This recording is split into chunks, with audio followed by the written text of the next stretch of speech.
My name is Cathy Jan Hagler, and I am 74 years old and growing.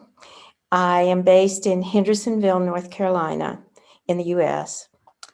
Um, I'll just start out my story by saying that I'm very humbled and I'm very grateful to have had my own business for 40 years.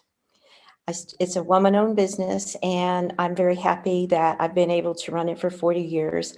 I'm a consultant, organizational consultant, and I've worked with all kinds of companies, oil companies, tech companies, museums, ballets, homeless shelters, all over the place, all and nonprofits.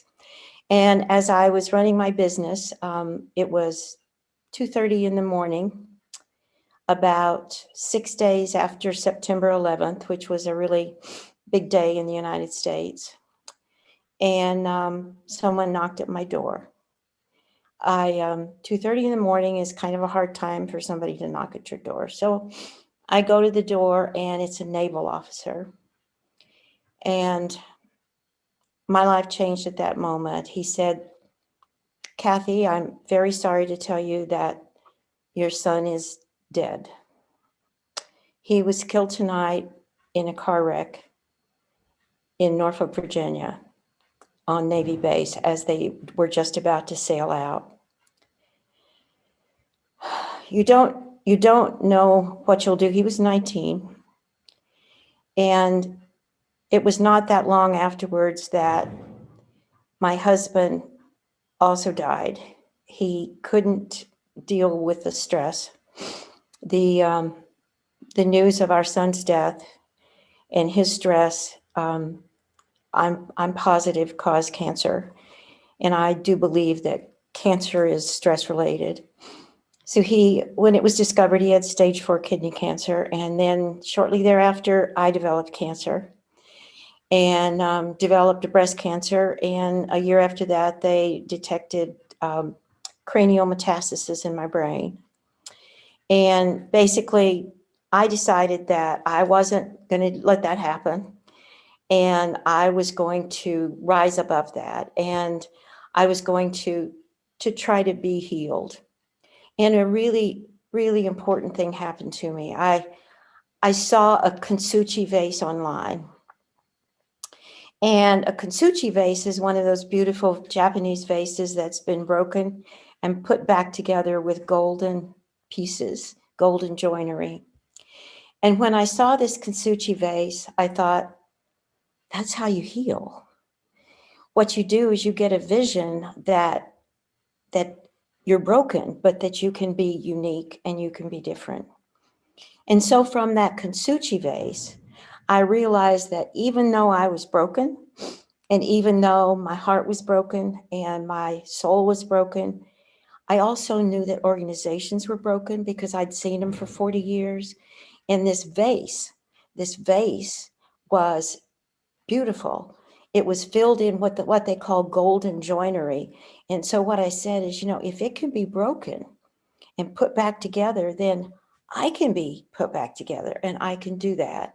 And I can help organizations and other people put themselves back together and heal.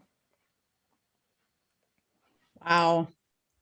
What an amazing story, and a very interesting perspective that you took on where you were and where you wanted to go.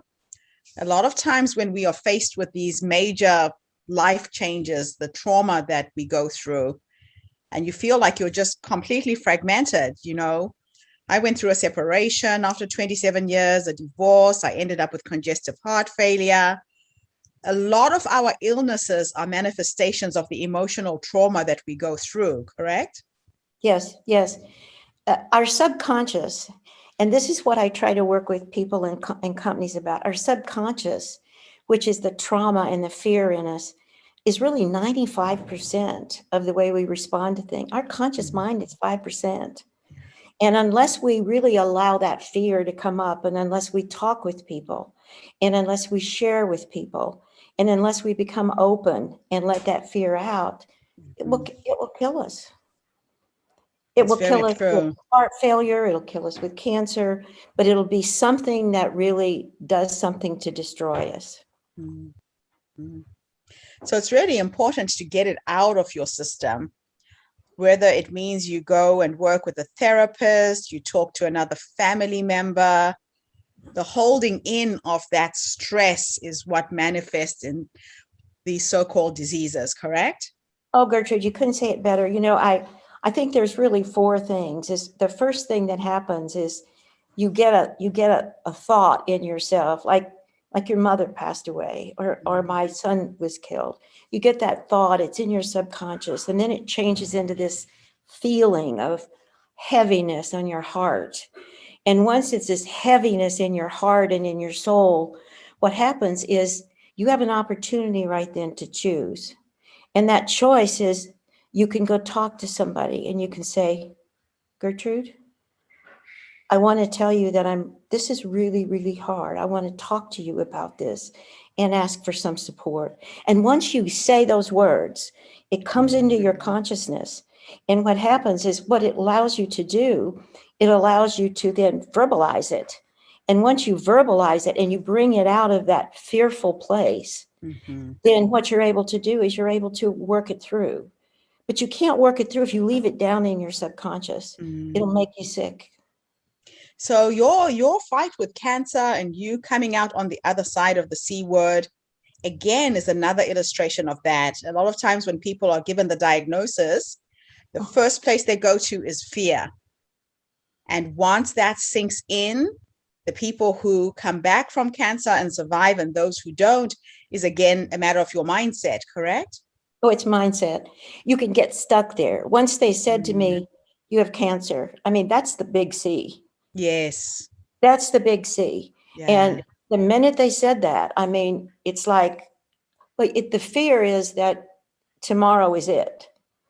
I mean, because that's Yeah. how we feel. It's tomorrow is it, because I saw my husband go through it and it was Yes. awful. So what you have to do is you have to say, okay, that's my fears inside myself. Those are my feelings. Let me talk it out with someone. Mm-hmm. And I always love the saying that if you don't talk it out, you act it out. Oh, yes. So what you do is once you feel that, I'll go talk to you. See, I can call you and I can say, oh my, I just found this out. But then Mm. you can work with me to work this through, and I can put a plan together to say, I'm not going to let this destroy my life. Yes. And that's what I've done. And Wow. that's what I teach companies. That is just amazing. So how long ago was it when you had your cancer diagnosis? How many years ago? 2.5 years, I'm still in remission. Wonderful. And That is so so I good. see the doctor every 3 months, Yes. and I go through a brain scan every 3 months, but Okay. I know that I'm going to be all right. Yeah. Yeah. Amazing mindset. And I love the way that you have transferred that whole experience again into business, because it is the same thing, right? For most entrepreneurs, most business people, they get stuck. They get stuck. Mm. And you know what I like to think about is there's a law of physics called the law of entropy, which says everything breaks. So if you just know right up front that everything breaks, Yes. everything breaks. But then if you think of that Kintsugi vase and that Yeah. it can be healed. And Yeah. what I love about it is a golden joinery. It can be healed with gold and look better than it did before. The beauty is actually in the imperfections. It is. Yeah. That's what makes it so unique. It is. That is You know, wonderful. when I was a little girl, I had my first cancer was at 6 years old. Oh, wow. So this is the second time. It's a second, and I had it on my arm, and I had a big scar on my arm, and I was Right. so embarrassed that I would wear all these sweaters, and because I was imperfect, And then Yeah. finally, somebody said to me, "Wow, that's like a runner. So you've got like a runner." And I said, so then I started charging people a penny to see it. You are an entrepreneur at a very early age. Thanks. So, what you do, if you're unique, it's Yes. okay to be broken. Yeah. And so that's kind of what I've always looked at is I got lots of scars. I counted the other day, I have 39 scars. Oh, I love it. But that's okay. I'm different. Yeah. So if you were to go back to the younger you a few years ago when we got the second diagnosis that you have cancer, and you could have a conversation with that woman and give her three nuggets of advice, what would you say to her? 3 nuggets of advice. Well, I call the younger me Cathy Jan, and that's my middle name because that's what my daddy used to call me when I was in trouble. Cathy Jan. Okay. So I'd go back to Cathy Jan and I would say, don't be scared. Don't be afraid. Changes, everything's going to change and you are going to break, but you can heal and you're going to be beautiful when you heal. So first I would tell her that. I would tell her not to be afraid. And then I would tell her to be confident. And I would also tell her that it's a good thing to be alive. It's a good thing to be alive, and it's a good thing to be a woman. It's a I good love thing that. to be a woman. My daddy always said, you got to major in math, Cathy Jan. And I said, well, little girls don't major in math. And he said, but you do. And so I said, okay. And I did. And it's made a huge difference for me. I just realized I was a little girl, but we're good. Little girls are good. I would tell my younger self that little girls are good. I love that. I absolutely love it. And I can feel your celebration of life and being alive. Sometimes we just have to wake up and focus on the things that we are grateful for. The fact that you can look outside and see, the fact that you can drink a glass of water and taste, the fact that you can breathe.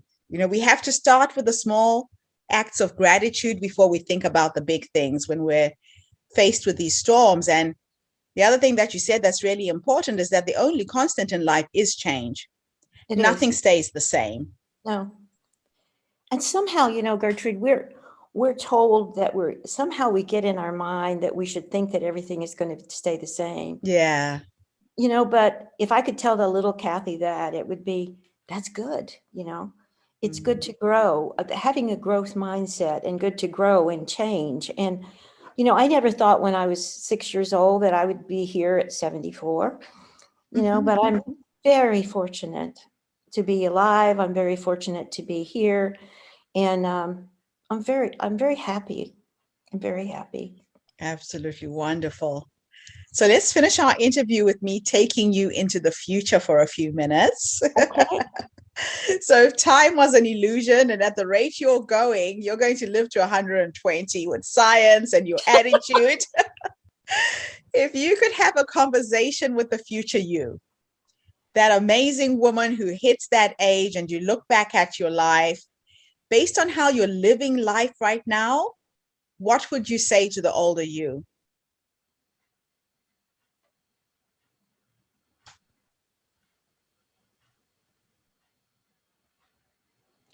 Every morning when you get up, look around, be grateful for your gifts, be grateful for the love in your life, be grateful for your friends, and just be grateful and graceful.